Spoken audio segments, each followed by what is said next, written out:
Hello everyone, welcome back to Geekly Weekly episode 2. This time we just discussed every Spider-Man movie and ranked them from worst to best, as well as discussing Spider-Man Brand New Day and how excited I am.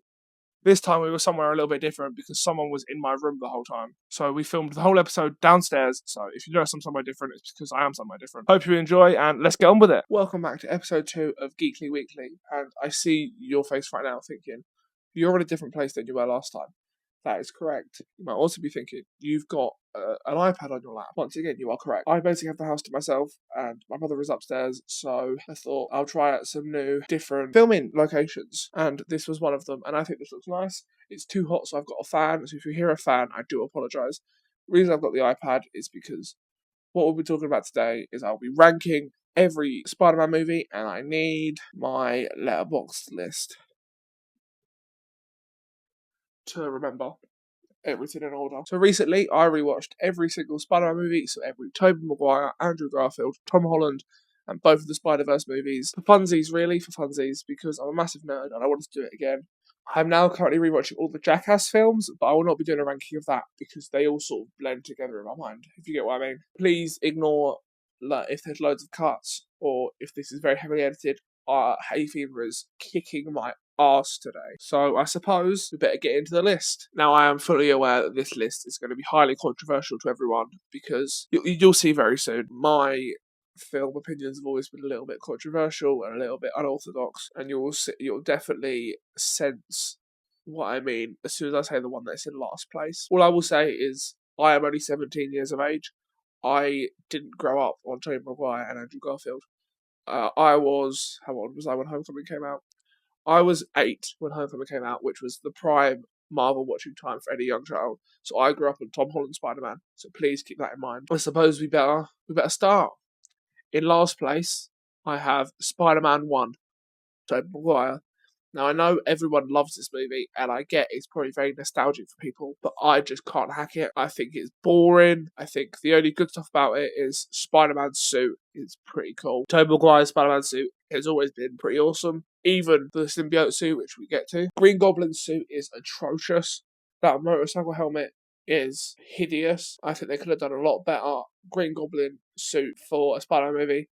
But, it's nostalgic. People ignore how silly it looks, really. I think Kirsten Dunst as MJ is a classic pick. I think when everyone thinks MJ, they think Kirsten Dunst, and that is for a reason. It's because she was the OG. I just think this movie is very boring. I'm sick of Spider-Man origin stories. I do believe everyone who loves this movie loves it for nostalgia a lot of the time. Which there's nothing wrong with loving it for nostalgia. Nostalgia is great for people, but I don't have that nostalgia for Tobey Maguire's Spider-Man. I'm sorry. I understand that is a controversial opinion, but I don't like Tobey Maguire's Spider-Man number 1. Or any of them, really. I like number 2. J. Jonah Jameson is an all-time superhero casting. If you said to me, what is the best superhero casting decision ever? One of the first places my mind would go is J.K. Simmons, J. Jonah Jameson. Because I can't think of anyone who could play that role even anywhere near to as well as J.K. Simmons, sorry. I feel like he is that character. He embodies that character so well, so much that they include him in more than one franchise. J.K. Simmons is just an all-time actor, and when you give him a character that is so well tailored to his acting, it's a match made in heaven. I don't believe anything could be as good as that. Right, on to the next one. Next, we have Spider-Man 3, Tobey Maguire again. Now, everyone hates this movie, so I'm more than happy to jump on that bandwagon, even though I think it's better than Spider-Man 1. I'm sorry.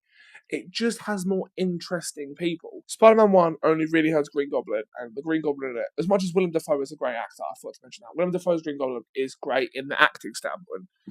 But in Spider-Man 3, you've got Venom, which is just an interesting character. I understand it's a controversial Venom, and it's not my favourite Venom. The Venom in the Venom movies is better, but I just feel like any movie where you get Venom can't really not excite someone. This used to be one of my favourite Spider-Man movies when I was little. The symbiote suit just does look cool. We're not going to go into Bully Maguire because, I want to know what was going on when they wrote that scene, or even when he acted that scene. What the fuck is going on? And Sandman is pretty awesome. I don't know the actor's name, but the actor who played Sandman, again, is a very good casting for Sandman. He looks a lot like Sandman, and he does a good Sandman. And I like the actor. I like other stuff he's in. I can't remember his name or anything else he's been in, but I know that wherever he's been in, I like. Spider-Man 3 is a very polarizing film. People love it. Some people hate it. People think it's the worst Spider-Man movie. I don't think it's great. I do think it is not as bad as everyone says. I think it's overhated, and it's better than the first type of movie in my opinion. Of course, Buddy Maguire is really corny, but like every movie, it's iconic. When you think about Tobey Maguire's Spider-Man, you most of the time think of the shit stuff, but it's also sort of iconic. So it's good in a way that that stuff is slightly obnoxious and stupid because that gets more people thinking about the films, thinking about the actors, and thinking about that version of the franchise. I do think that Spider-Man 3 is overhated, and I don't mind it. But, what can you do, There's not a lot of, so yeah, it is still one of the very much lower Spider-Man movies, but it's not that bad. Every movie after this is good. So the only bad Spider-Man movies really are Spider-Man 1 and Spider-Man 3. Next, we have TASM 1, or The Amazing Spider-Man 1. So the first Andrew Garfield movie. Now, I'm going to admit something. When I was little, this movie scared the living shit out of me. So I was a staunch TASM hater. TASM 1 and TASM 2 I hated in my childhood. I was reluctant to rewatch them, but I rewatched them, and they're kind of good. TASM 1 is pretty alright. It's not great. It's about on the same level as Spider-Man 3, maybe just an inch or two higher. But, sorry if I'm looking a lot at the tablet and not at you. But TASM 1 is not that bad. It's really not that bad. I do think that I'm sick of origin stories, but at least they did the origin story a little bit different. At least there's some difference between this origin story and the rest of them. The Lizard is a bit of a strange looking villain in this, and I'm not sure how much I liked the Lizard in this. And rewatching it, I don't know what part of it scared me, but when you're like, when did this come out? Hold on. When you're like, I was 3 when this came out, Jesus Christ, I must not have been. When you're like 6, anything scares you. So I think I had trauma from watching TASM 1, but you grow to love these things anyway. And my main problem with Andrew Garfield's Spider-Man is Peter Parker's too cool. He rides around on a skateboard around school and everyone loves him and he's getting flirted with. In my eyes, Spider-Man should be a little nerdy child who just randomly gets his powers and turns into a superhero, but still keeps that. He's geeky and he's nerdy, like this podcast. And deep down, he's still that tiny little nerdy kid who used to get picked on, but now he's Spider-Man. And it embodies that even those sort of people could do things. And I think that's what inspires people about Spider-Man, is anyone can be behind the mask, because the person who's behind the mask in the movies is weird and a nerd and not very popular. But in this one, he's getting flirted with. Him and Gwen Stacy are like... Sorry for the audio listeners, I just did a really weird head and body movement that you didn't get to see. But he does he's too much of a popular kid. He gets away with too much, if you know what I mean. But just, that's my only real big gripe with the Andrew Garfield movies. I think TASM 1 is not bad.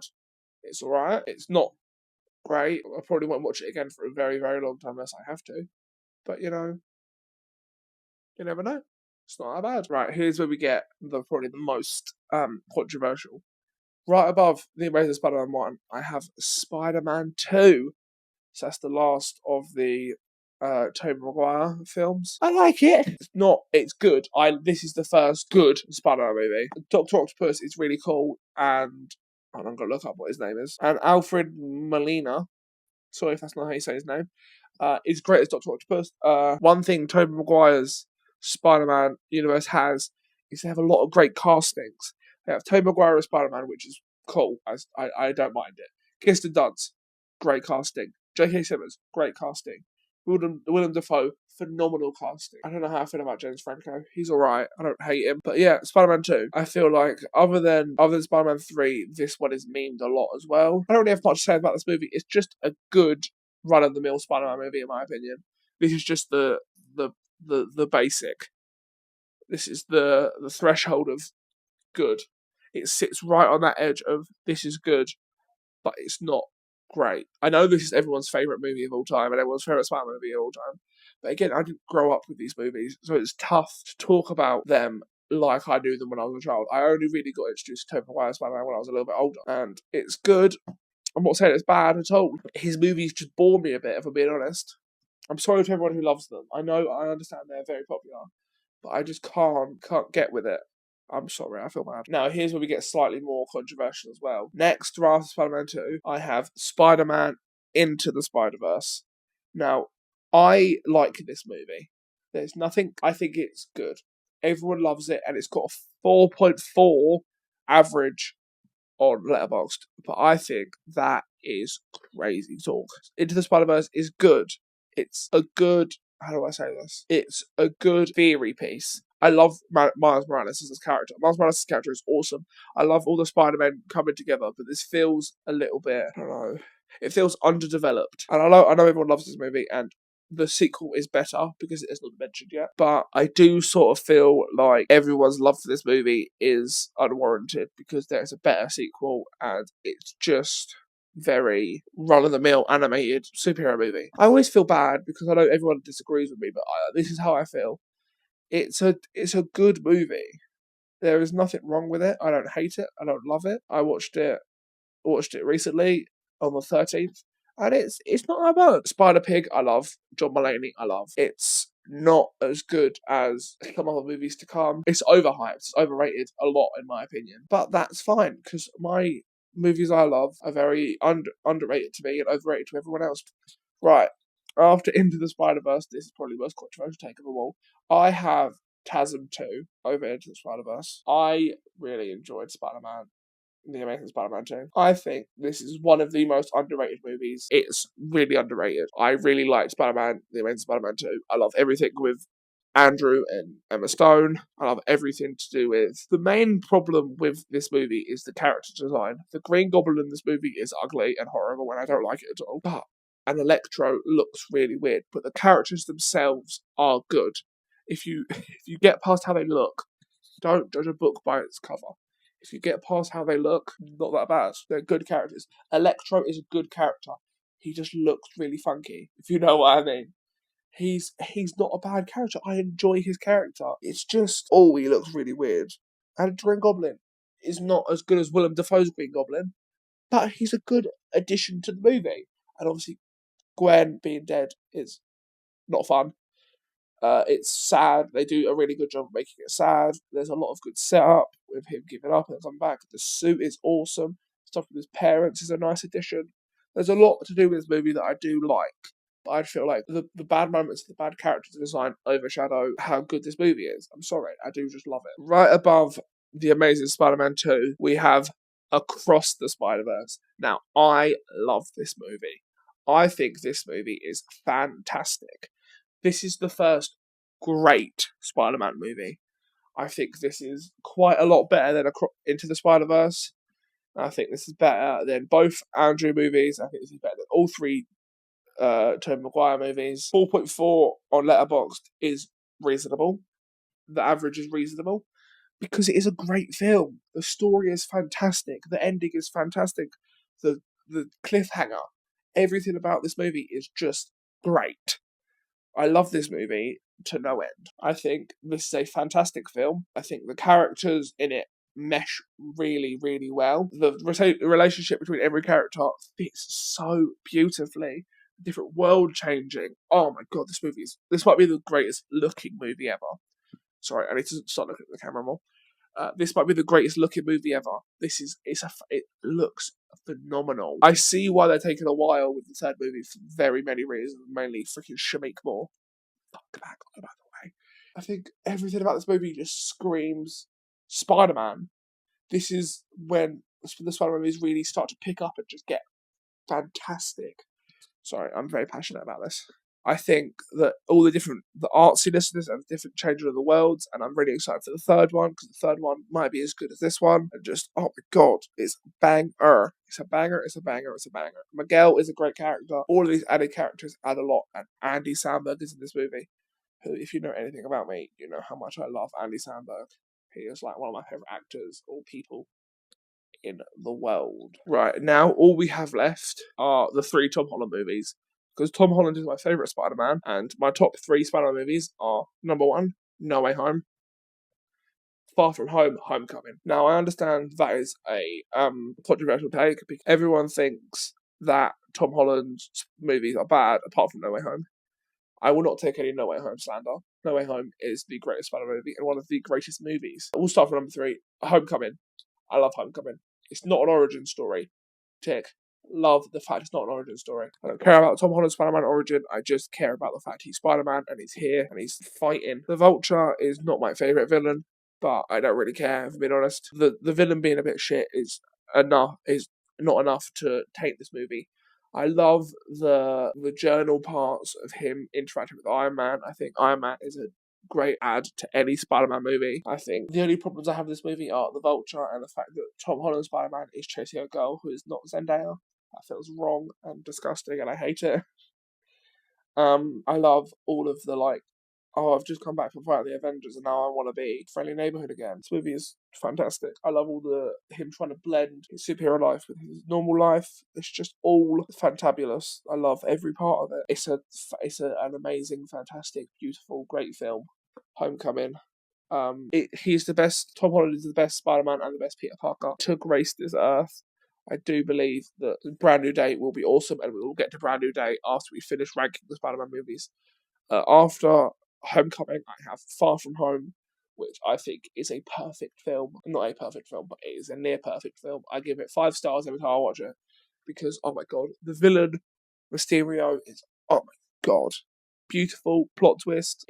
I like a deep rooted story. The story goes back movies. It all flows to the now. I love the Spider Monkey stuff. I love the fact he's chasing Zendaya finally.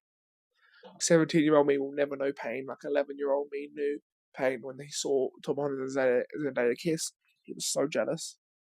And to be fair, he's terrible. So, yeah, it's just a fantastic film. The whole Nick Fury stuff is great. The reveal about Nick Fury is great. Any Maria Hill stuff I love. The whole field trip stuff is lovely. Him getting Edith, him giving away Edith. Everything about this movie flows so perfectly. I love it all. Oh my god. I'm getting worked up now.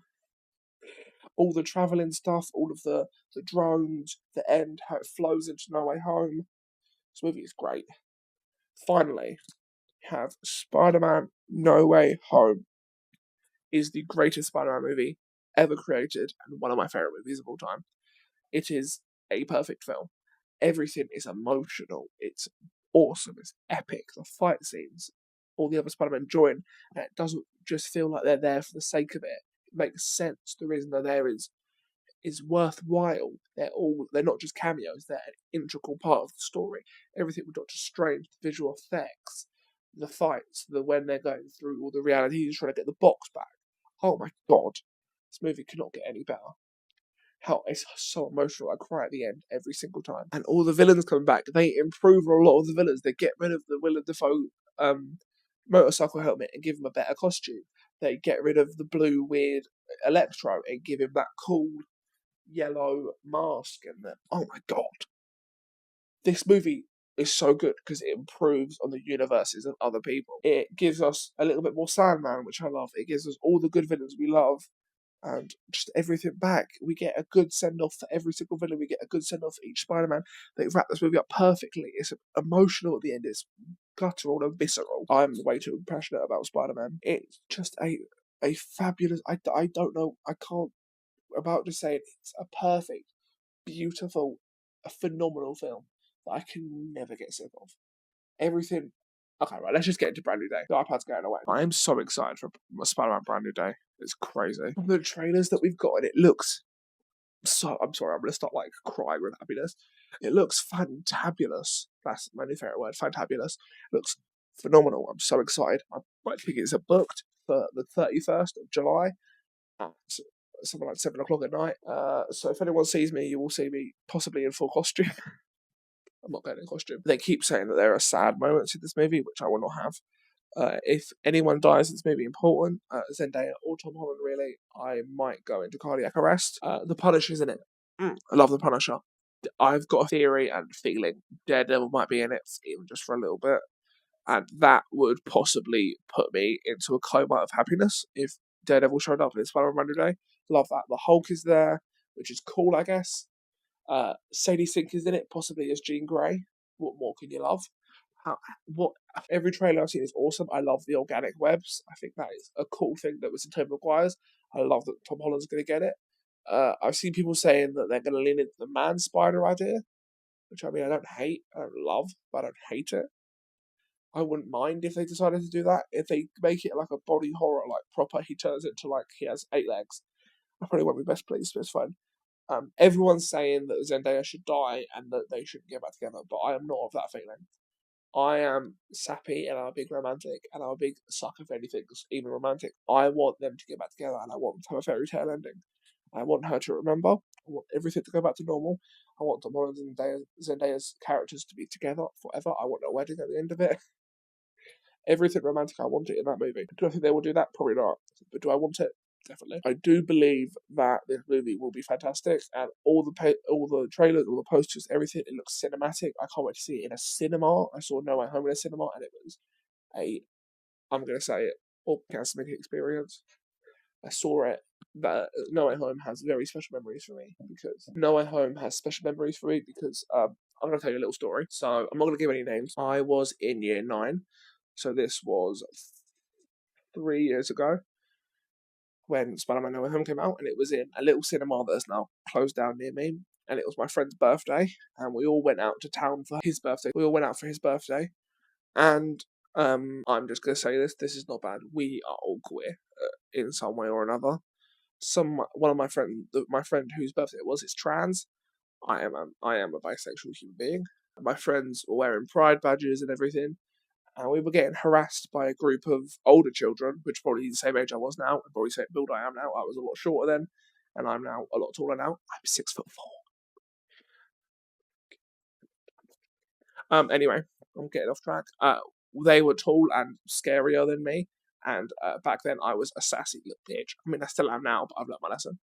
And we were walking around town, and we saw them for like the 4th time, and one of them purposefully bumped into me, like knocked into me, and me being sassy and not knowing basic human survival, basically, went, "Oh, you're welcome."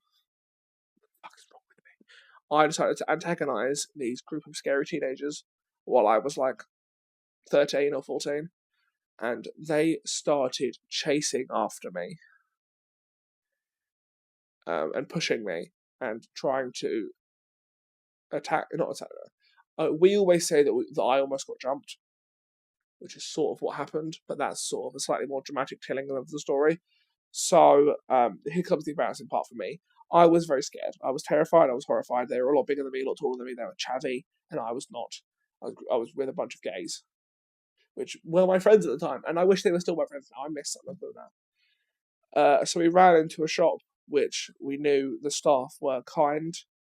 Luckily, they did not follow us in. Otherwise, I think I would have ended up throwing things and running. And I was sitting in a corner, aggressively sobbing, which doesn't take much these days.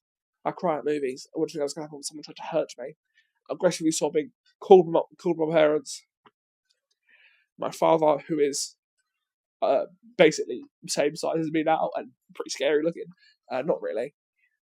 He's not scary, but he is pretty scary. He's he's been a prison officer many times. He's just a pretty scary guy, and he walked us all to the cinema, and we sat down and we watched Spider-Man No Way Home, and it was phenomenal. And I never saw them again, apart from the next day when I saw them in school. So that was an embarrassing story for a podcast. You're welcome. This is why the Spider-Man franchise means so much to me. It shielded me when I almost got hurt. But yeah, Spider-Man Brand New Day looks awesome. I can't wait for it. When it comes out, you'll most definitely get a big fat ass review. I'll probably put up my iPad with notes on it.